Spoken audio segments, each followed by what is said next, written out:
All right. Well, welcome to everybody on the line. Thank you for joining Aura's webinar today, Cyber Wellness and Employee Total Wellbeing. My name is David Seifert, and I'm going to be your host today, along with my counterpart, Megan Solomon, who's joining us as well. Megan, you out there want to say hello real quick? She may be muted, but she is out there with us. So again, thanks everybody for joining today. So a couple of housekeeping items. We do have everybody placed on mute because we have a number of folks on the line. So we certainly encourage participation. So please feel free to submit questions via the Q&A panel, and we'll try and address these as we go throughout the presentation. And if not, we'll certainly follow up with everybody directly who does submit a question. So thanks again for joining and appreciate your time today. In terms of an agenda, first, we're going to really talk about what is cyber wellness and define this overall concept and what does it mean for employees in particular to achieve cyber wellness? What needs to happen in order for them to achieve this?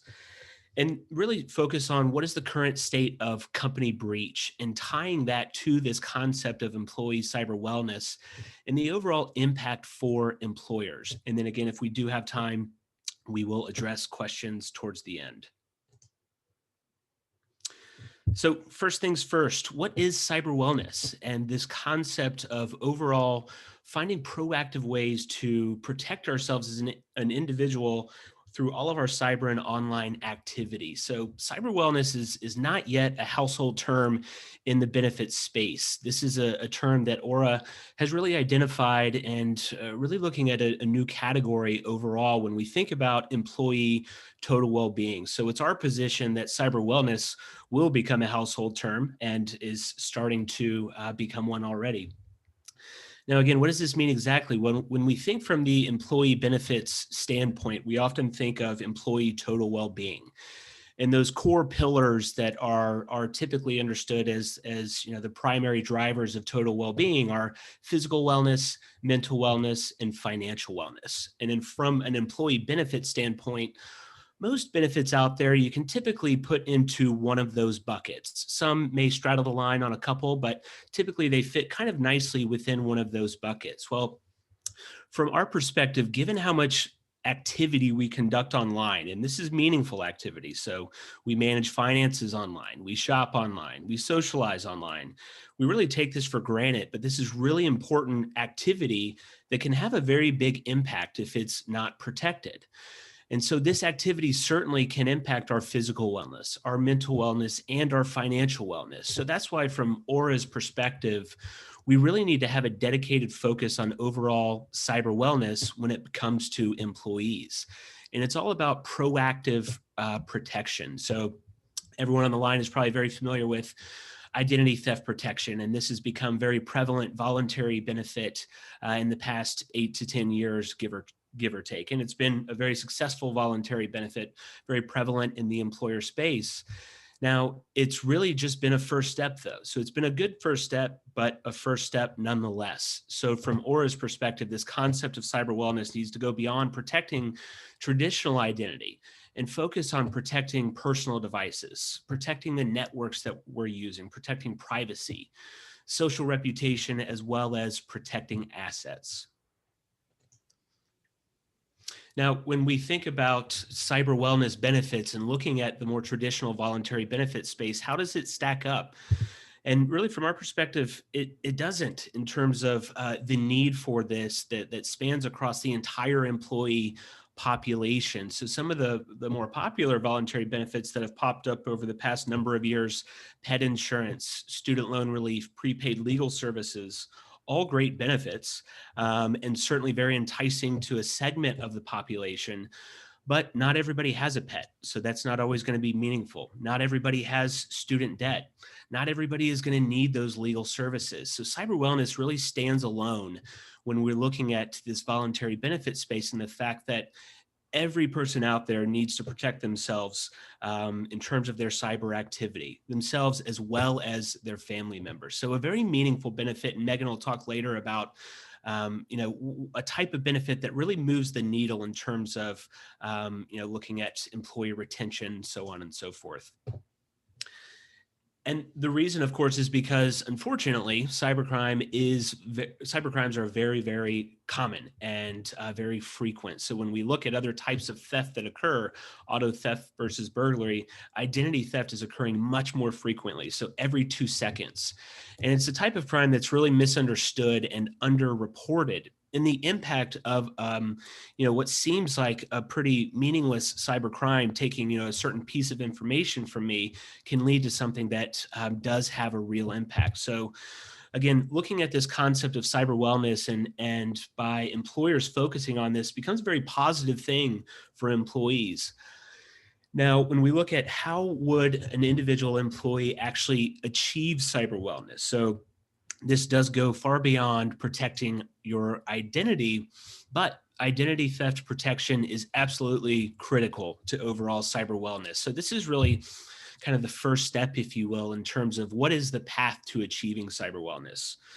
So traditional identity theft, everything that we typically think of, from monitoring the dark web, monitoring our credit, monitoring our accounts, and notifying us when something has occurred so that we can take action.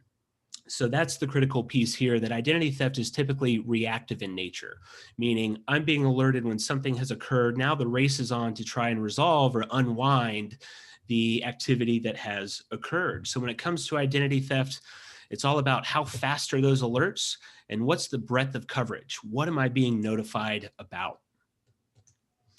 Well, protecting identity is just the first step. So when we look at broader cyber wellness, we need to be focusing on, for our employees, devices. Now, in particular, what we're talking about here is personal devices. So work devices are typically already protected with company antivirus and company internal cybersecurity measures. But what about those personal devices, whether it's laptops, tablets, cell phones? Are we protecting ourselves from antivirus, anti-malware? There's different types of antivirus that can have a real impact, whether it's phishing, trying to get me to enter information that I otherwise wouldn't provide, spyware, looking for things on my hard drive, even keyloggers, looking at what I'm actually typing. So different types of viruses that can occur. So devices represent a point of intrusion for individuals where, unfortunately, personal data can be collected. We take it, for granted, the fact that we're on our cell phones all day, every day. We can see here that even malware on cell phones is skyrocketing. Or if we're browsing online, if we are on our personal device going from website to website, how can we be sure we're being protected from unsecure sites, et cetera? Now, as an extension of that, thinking about the networks that we are on. So again, this is not company networks. So if I'm working from home on my company device and I'm on a company VPN, okay, great, I'm protected.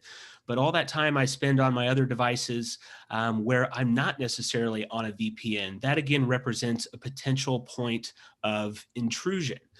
So this is really critical, especially in this age where, our work and personal life, that line is blurring. Given the COVID era that we are in, most people are working from home. And the reality is, whether we like it or not, that also coincides with devices that we're using at home. So IBM had a study that showed about over 50% of employees who participated in the study, they did admit to using personal devices for work operations. So if I am on a personal device and on my home network that's not protected, all of a sudden now there's a link from my potential identity theft on a personal device to company breach. Megan's going to talk about that a little bit later. But again, this new world we're living in has introduced new challenges that not only do employees need to protect themselves, but it has impact on the employer and overall security. So protecting social reputation for employees. And this is both on and offline. So of course, over the years, social media has become so prevalent. This is such a common way that individuals interact with each other. Don't often think about what kind of image am I putting out there about myself, whether it's content that I'm interacting with, photos that I'm posting. How can I be reminded or given recommendations on, hey, here are some areas you should work on in terms of improving your online image? Even for employees, as they are thinking about future opportunities, of course, employers are looking at social media. Or if I'm an existing employee, my reputation out there is really an extension of the company that I work for. So, from an employer standpoint, yes, you want to encourage employees to have a positive reputation for themselves, but it's also they're an extension of your company reputation. Now, this goes offline as well. So, criminal records, for example, this is an area where we often don't think about that could have an impact on us. Well, unfortunately, cyber criminals, if they do get even certain pieces of information and they get in trouble with the law down the line, well, they can pin that on an individual. So, social reputation is really important from a social standpoint as well as from an employment standpoint. Protecting broader assets. So, of course, for employees out there, the most critical assets that they've worked so hard for themselves and their families. So, again, going on beyond some of the traditional identity theft monitoring, but thinking about home title, for example. So, home title theft is the number one growing white collar crime out there. This was reported by the FBI. Not something that we all think about, that we have to make sure that someone doesn't steal our home deed and put it in their own name. So these are really critical areas that fall into this concept of overall cyber wellness, as well as looking at any type of account that we may have, whether it's retirement, whether it's bank account, ensuring that no nefarious activity is occurring. And looking at the concept of managing our own data privacy. And this is really important because nowadays there is a massive industry out there of the collecting and selling of data. So this is through data aggregators, through data brokers. Now, oftentimes this data is sold and it's, gets into the hands of, let's say, a marketing firm. Okay, doesn't hurt us, no big deal. But oftentimes it can get in nefarious hands. So this data being collected and sold is often what leads to robocalls, to phishing emails. So I always give the example, I used to get a robocall that was an automated message from what's said to be the Social Security Administration saying that there's a problem with my SSN and I needed to call this 800 number now. It was always very jarring to me the first time I did get it, and I almost fell for it. I almost did call because I'm the type of person that wants to take care of any issue that is outstanding. That's a great example of something that can lead to identity theft. The reason I got that call is because my information is out there. So the more that that data can be removed without the employee having to think about it, life is busy. People aren't going to go out and seek, is my data with this data broker? Okay, let me call every 3 months to make sure that is removed. It's not realistic. So having a cyber wellness program that's proactively removing that data on behalf of the employee is going to reduce the incidence of those types of potential identity theft crimes that can occur.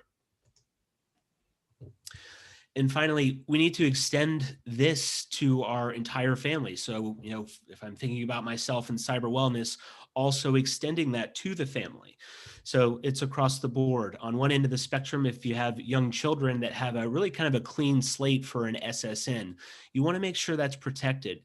Young children are very targeted from cyber criminals because often a cyber crime that has occurred on a child often isn't even discovered until they're older because they're really not using their SSN much. So protecting children, also protecting them from concepts like cyberbullying. So the more that our kids are living online, they're interacting with more and more individuals we're not always aware. So a program that can actually identify if there's any negative activity going on for your children. On the opposite end of the spectrum, elderly population tend to be a little more susceptible or vulnerable to cyber crimes, and also oftentimes have a lot to protect. So a cyber wellness vision for an individual must include their entire family, no matter what that family makeup looks like.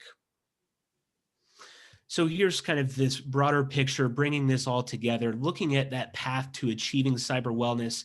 It certainly goes far beyond just protecting our identity, which is very critical for sure. Now, a lot of traditional ID theft providers out there tend to live in this lane. Again, very important, but it's just that first step on this long winding road or path to cyber wellness.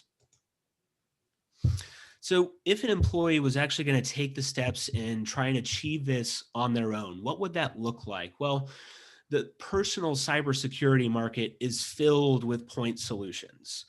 Now, you could think, well, that's a good thing. There's a lot of options out there. Well, again, life is busy and people aren't going to necessarily be able to become experts on these different areas. So, their first step, they would take a look at, well, need to get an identity theft protection program. And there are certainly plenty of good ones out there. Again, most of them do tend to live in that traditional ID theft lane. And with a premium family plan through the employee benefits channel, you'd be looking at maybe $18 a month. Well, what if I then did want to protect my personal devices and get an antivirus, anti-malware? There's dozens of solutions out there, a handful of extra bucks a month. What if I do want a social reputation tool that's going to help guide me on really curating a more positive reputation? Another $8 a month. These are based on general averages of these types of products. Personal Wi-Fi, another almost $9 a month. We talked about home title theft. Home title lock is a good example of a very prevalent product. It's a point solution just for protecting home title. That alone is $15 a month. And then there's a plethora of data removal services out there that I could comb through, which are pretty pricey. It could be up to upwards of $25 a month. So in the end, if an employee was going to try and figure this out on their own, they'd potentially be combing through hundreds of vendors and looking at upwards of 77, almost $80 a month, and would need to manage 6 products, 6 support lines, and have 6 bills and logins. Now, Megan's going to talk a little bit later about our approach to this, but this gives a good concept to the path an employee would need to take if they did it on their own. So I'd like to switch gears, and Megan, if you're still out there, going to pass the baton to you and focus on the current state of company breach. Thank you, David. I am here. Sorry, I had trouble unmuting my phone earlier. No problem. But you have done a great job of really laying out the definition of cyber wellness and truly the need for it. Every single person in this country, especially even in the world, really needs to be focusing on those daily habits of cyber hygiene and things that they can do to protect themselves to really grow into cyber wellness. For themselves, but of course now we know exactly how closely entwined our employees are to the companies that they work for, and how easily a identity theft or cybercrime committed on an individual could lead to opening the door for the company's networks as well. And I think everybody on this call is well aware of how common data breaches are. The statistics on this slide actually are just pulling in numbers from the end of last year. So in 2019, before the pandemic, we still were seeing incredible rises in the number of breaches reported, the number of records exposed. And also we have found through a ton of different surveys and reports and data studies that the vast majority of these breaches can be pointed back to human error, whether that is an employee who potentially left their account unlocked, or using the same password at home and at work. There's just so many ways that a company can protect themselves, but if you're not empowering your employees to protect themselves, they're not going to be in as strong of a place to protect the company. So let's walk through how an individual cybercrime could lead to a company breach. So as you can see, this is just an example of an everyday occurrence. I'm working from home. Maybe I'm on a personal device. I'm not even working, but I happen to be using the same username and password for my Gmail account that I use for my work account. So if I am on my home network or somebody's hotspot and it's not totally secure, a hacker could easily access some information off of my personal device. And that data, even a tiny amount of data, could lead to impacts not just for me, the employee, but for my family and for my company. So as an employee, of course, I could have my identity stolen, and the impacts of identity theft are vast. We'll go into that in a little more detail of how that really impacts your employees and what that does to the company. But from an individual perspective, I'm having to deal with maybe my credit score has gotten all messed up. I'm lost some money. I'm having to do all this work to unwind the damage done by identity theft. And one of the things that we've seen since the pandemic began is a huge spike in unemployment fraud. So people who are really in need of unemployment dollars are going to apply, and it seems someone else has already applied and taken that check from them. So this is something that is happening today, right now. Every single one of us are targets for this type of crime. But then if our data is exposed, what could it do to our family members? Like David was mentioning earlier, if you have young children, or an elderly parent that's spending a lot of time with you, that you're closely helping, maybe prepare to move into a retirement home or something like that, those funds could certainly be impacted. You could have a child that's getting ready to apply for colleges and maybe does need a student loan, and the ability to get that loan could be impacted if someone has stolen their identity and destroyed their credit, or added significant debt in their name, even before they turned 18. But really, let's focus on the employer impact as well, because as I mentioned, a simple process of what's called credential stuffing. If a hacker were to get some personal information, a password that you use for your home email, they could easily find out where you work and go to those work networks and just start attempting to use that password and different versions of that password until they finally find something that could get them into the company networks. And from there, the company is completely exposed. So even just a tiny little crack that an employee could leave open could lead to the company having a major event. And as you can see here, 81% of hacking related breaches leveraged stolen or weak passwords. So this is a very common way that folks are getting into company networks. And we've seen the FBI has reported cybercrime has just skyrocketed since the beginning of the pandemic, and it's just continued to grow. And one of the most important things to really note from this example of how a very small intrusion can cause major damage is that this type of intrusion would not have been prevented by those traditional identity theft products. Identity theft is going to monitor and alert you after something happens. It's not going to prevent the actual theft from occurring. And that's really one of the key differences that we see between traditional identity theft and a full cyber wellness suite of solutions. So why should that matter to large employers? Well, we all know that the cost of a breach is significant, and not just in dollars and cents. A breach can really damage a company's reputation. You can lose loyal customers for a small period of time. You could lose customers for life, depending on how the breach occurred and how you responded to it as a company as well. So, we're online every single day, trading privacy for convenience, accepting cookies, checking the box, save my information here, do whatever it is. And so we're just putting our information out there constantly. And so when a hacker is able to find some of those weak links, we are seeing these companies be exploited to the tune of millions of dollars. In fact, this cost here, the average cost of a data breach from last year is close to $4 million. And that's looking at every single company, big, little, everything in between. So, as an example, you see Equifax here on the slide. I think I've heard the last statistic I heard was that the breach has cost them close to $2 billion in total, as far as litigation and other types of liabilities that they had to pay for, as well as potentially lost business and things like that. So it's so important for employers to truly understand how closely linked their employee behavior is to their overall data security. And as I mentioned, that the amount of crime, scams being attempted and being successful, has skyrocketed since the breach since the pandemic began.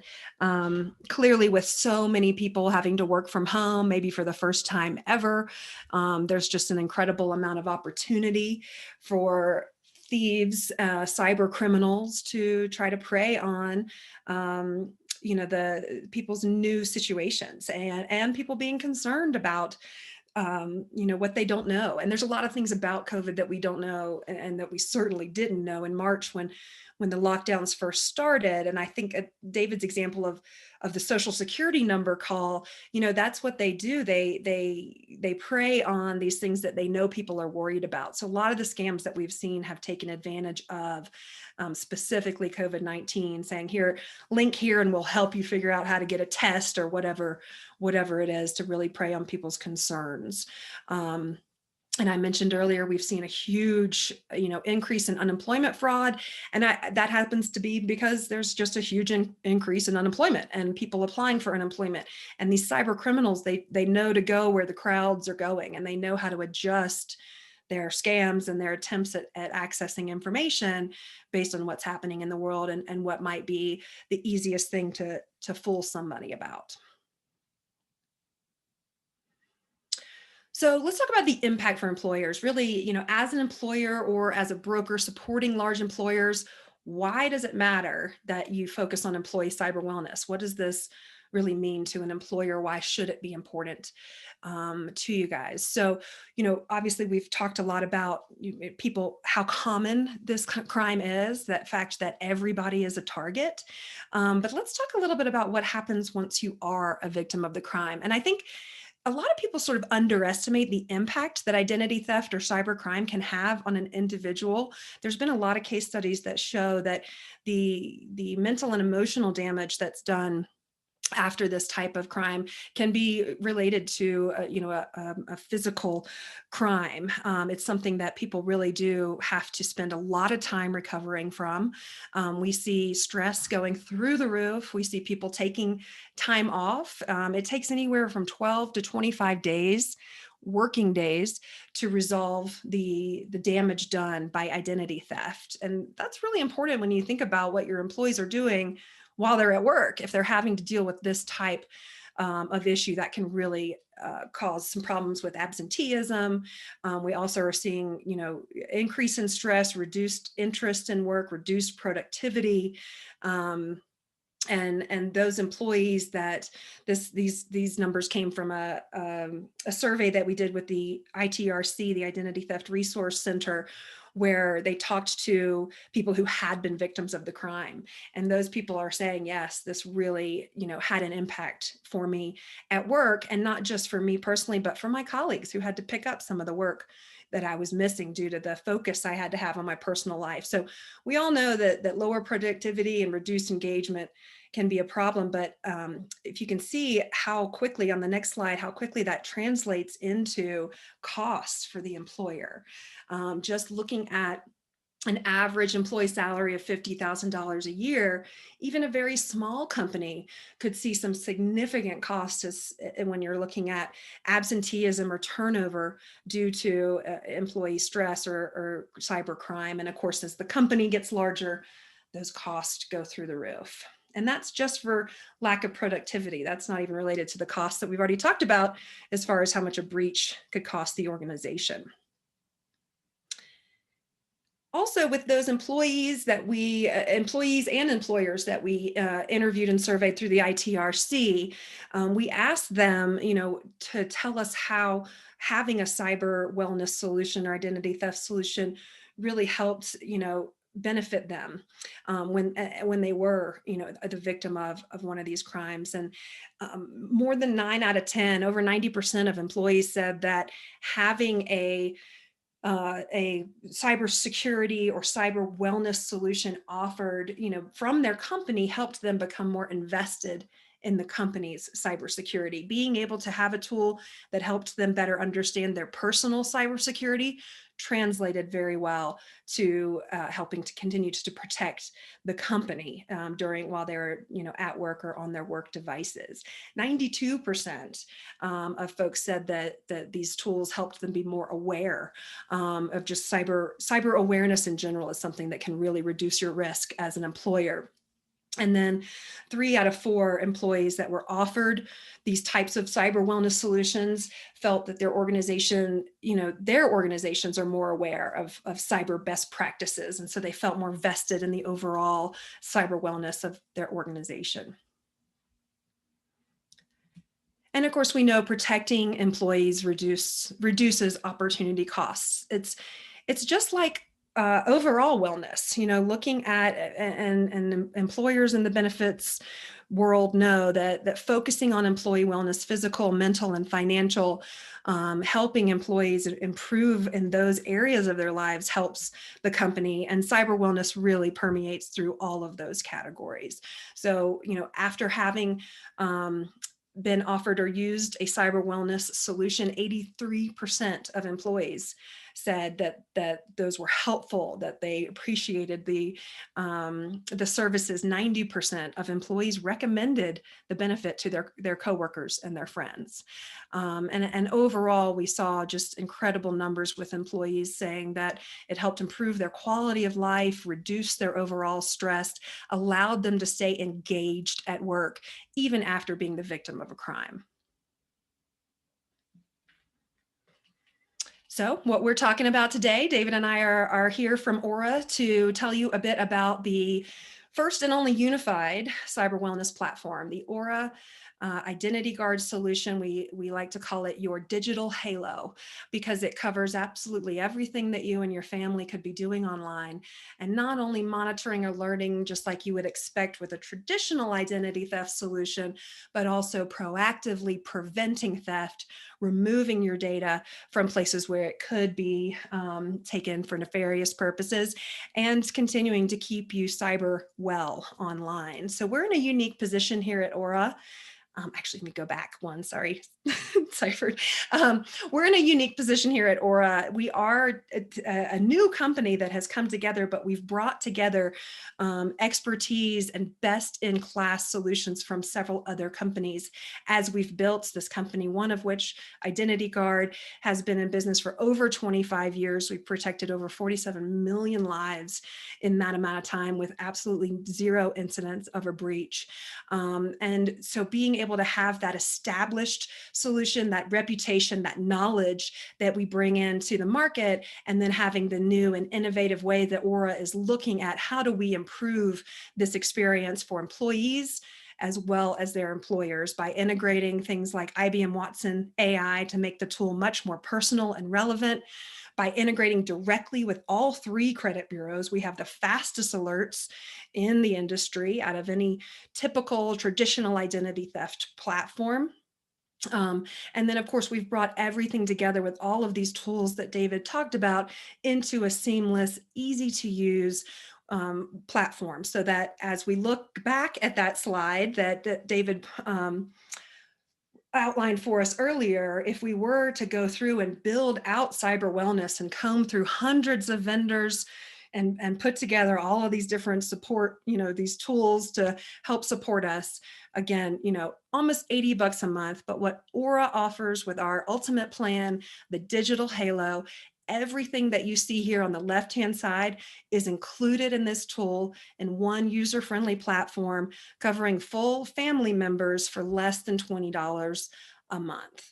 So the difference between what you could leave your employees up to do on their own versus what you could offer as an employer is just night and day. To think about how important these tools are, that everyone not only have them, but use them and engage with them. So having a platform that's extremely robust, but also very user-friendly is really the key to engaging employees and ensuring that everyone works towards personal cyber wellness and ultimately a cyber fit company.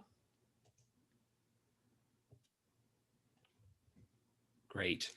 Well, thank you, Megan, and thanks to everybody on the line. We did have a number of questions come through. I'm just going to take a couple, and then we'll give everyone back the time in their day. So, one question that came through around this type of program is: this cyber wellness program a voluntary benefit or employer paid typically? So it's a great question. And we're seeing a little bit of an evolution when you think about traditional identity theft. More traditionally, you think of that as a true voluntary benefit, although there's certainly a segment of employers that opt to pay for that. With the broader cyber wellness program, we see even more of an increase in the employer paid. And we attribute that to the fact that there is such a broader value to the company itself to ensure that employees are protected in a broader perspective. As Megan was talking about, the more that employees are kind of those frontline defenders, the more protected the company is going to be. So certainly voluntary or employer paid, we're seeing a little bit of an uptick on the employer paid side because of the extended value. And I'll take one more question, and the rest will certainly reach out directly to you. What are some potential new threats that have emerged? Great question. And Megan spoke to this a little bit in a couple of different areas. So what we're seeing in this COVID era, certainly new threat vectors have popped up, including unemployment fraud, unemployment claims that are fraudulent. So that's certainly an area. A couple of other areas I'll point at: that concept of data privacy, like Megan was talking about, proactively removing that data. The more proactive you can be, the better. Even the concept, something we're focused on, is masking data. So if I'm out there inputting my information on Amazon to buy something, well, if that can proactively be masked, if Amazon ever experienced a breach, well, then my data is going to be inherently protected. Also thinking about other smart devices that are becoming a more daily part of our lives. So smart security systems, smart thermostats, so on and so forth. These are all areas that, again, need that attention and focus in terms of protecting, to make sure we're fully protecting ourselves. So with that, the rest of the questions will reach out directly. We want to thank everybody for joining. You can see here benefits.aura.com. Please feel free to visit. We have a plethora of resources, including infographics and white papers on the topic of cyber wellness. And anyone interested in a follow-up discussion, we would love to connect with you. Thanks again, everybody, and thank you, Megan, and have a great day.